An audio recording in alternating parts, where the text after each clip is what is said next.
नमस्कार मित्रांनो, welcome to S class education. मी सुहानी आणि आज आपण पाहणार आहोत मराठीमध्ये पत्रलेखन. तुम्हाला 6 मार्कांसाठी उपयोजित लेखनामध्ये पत्रलेखन आहे. तर ते कसं करायचं ते आता आपण बघणार आहोत. तुमच्या सगळ्यांसमोर पुढे प्रश्न आहे. वाचा आणि प्रगल्भ व्हा.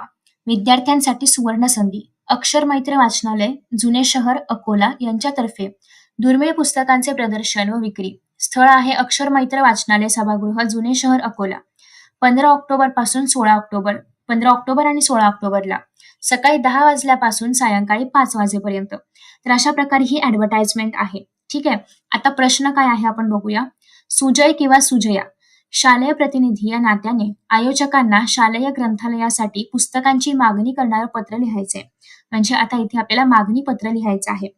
आय होप सगळ्यांना माहिती आहे 9वी आणि 10वीच्या विद्यार्थ्यांना मागणी पत्र हा विषय आहे. त्याच्यामुळे आपण हा एक निबंध पत्रलेखन पाहतोय. सुरुवात कशी करायची आहे बघा. सगळ्यात पहिल्यांदा हे जे पत्र आहे तर हे औपचारिक पत्र आहे. त्याच्यामुळे याची भाषा ही प्रॉपर मराठीत असली पाहिजे. कुठेही विषयांतर करू द्यायचं नाहीये. जे प्रश्नामध्ये विचारले तेवढंच लिहायचंय. सुरुवात दिनांकाने करायची आहे 15/10/2020. ठीक आहे. 23, 24, 25 कधीच लिहू शकता. मी 2020 घेतलंय. हे इमॅजिनरी आहे. काही पण लिहा. किंवा इथे तुम्हाला दिलंय का? इथे काही दिलं नाहीये. तुम्ही कुठलंही साल घेऊ शकता. अगदी 2005 पण चालेल, पण नको एवढं जुनं. प्रति माननीय व्यवस्थापक अक्षर मैत्र वाचनालय, जुने नगर अकोला 445006. इथे कुठेही पिनकोड नाही दिला, पण आपण पत्रामध्ये पिनकोड लिहितो. तुम्हाला जरी पिनकोड माहिती नसेल तुम्ही काही पण इथे लिहू शकता किंवा 44XX असं लिहिलं तरी पण चालेल. काही पण लिहू शकता, पण ऍटलीस्ट लिहा. आणि शक्यतो 6 अंकी असावा आणि 4 ने सुरुवात असावी. ठीक आहे. कारण आपण महाराष्ट्रामध्ये राहतो त्याच्यामुळे, आणि अकोला महाराष्ट्रामध्ये आहे. जेव्हा तुम्ही अनौपचारिक पत्र लिहिताय तेव्हा जेव्हा तुम्ही औपचारिक पत्र लिहिताय, फॉर्मल लेटर जेव्हा तुम्ही लिहिताय तेव्हा वरती पहिल्यांदा दिनांक असला पाहिजे. कोणाला पत्र लिहिताय ते तुम्ही प्रतिमध्ये लिहायचं आहे. माननीय व्यवस्थापक. ठीक आहे. विषय काय आहे आपला तो लिहायचा असतो. तर पुस्तकांची मागणी करण्याबाबत आता सुरुवात करायची आहे. महोदय. आपण जसं इंग्लिशमध्ये डिअर सर लिहितो किंवा रिस्पेक्टेड सर लिहितो, मराठीमध्ये महोदय आलं पाहिजे. आपण पॅरेग्राफ नाही सोडलाय, कारण न्यू पॅटर्ननुसार आपण पॅरेग्राफ सोडत नाही, पण काही जण सोडतात. नो इश्यू, त्याचे मार्क्स कापले जात नाहीत. फक्त पॅटर्न असा असला पाहिजे. आपण आयोजित केलेल्या दुर्मिळ पुस्तकांच्या प्रदर्शनास आम्ही हजेरी लावली. ठीक आहे. आमच्या शिक्षकांनी या पुस्तकांविषयी बरीच माहिती उपलब्ध करून दिली आणि शाळेच्या ग्रंथालयासाठी अशा पुस्तकांची आवश्यकता असल्याचेही सांगितले. शालेय प्रतिनिधी या नात्याने मी सुजय कुलकर्णी किंवा सुजया, जे काही तुम्हाला नाव हवं असेल ते, आपल्या वाचनालयामार्फत काही पुस्तके मागवू इच्छितो. त्याची यादी पुढे देत आहे. तसेच शाळेचा ईमेल पत्ताही पाठवत आहे.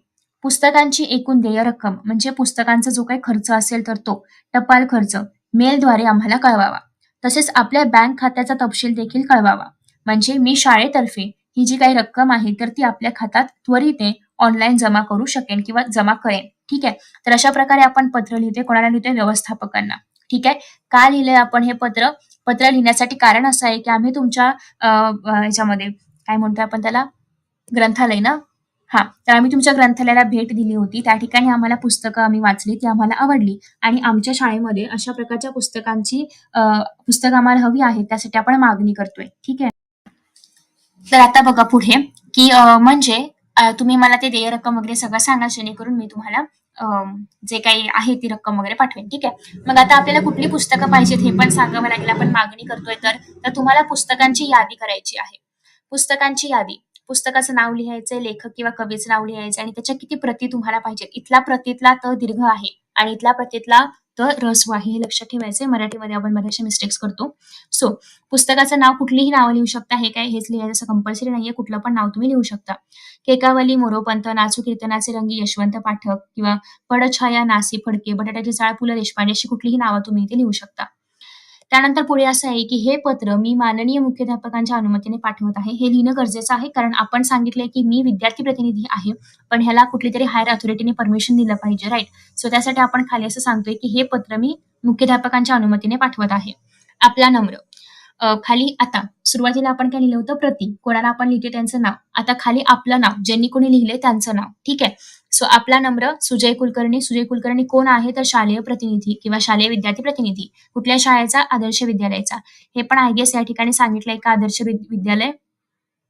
नाही सांगितलंय. तुम्ही शाळेचं नाव तुमच्या मनाने काय पण ठेवू शकता. शाळा अकोल्यामध्ये आहे आणि पिनकोड अगेन तुमच्या मनाप्रमाणे.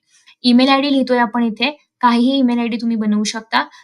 कारण ते त्यांना आपण सांगितले ना, की आम्ही तुम्हाला म्हणजे तुम्ही आम्हाला ईमेलद्वारे कळवा. सो तुमचा ईमेल आयडी त्यांच्याकडे असला पाहिजे. त्याशिवाय ते कसं कळवणार? सो हा कॉमन सेन्स आहे. त्याच्यामुळे आम्ही खाली ईमेल आयडी पण लिहिलाय.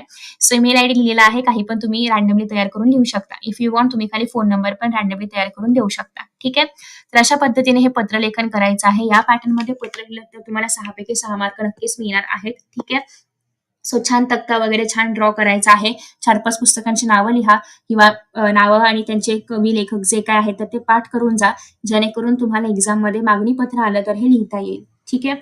सो आय होप की तुम्हाला हा व्हिडिओ आवडला असेल आणि अशा प्रकारचे अजून व्हिडिओज तुम्हाला हवे आहेत का? हे मला नक्की खाली कमेंट बॉक्समध्ये सांगा.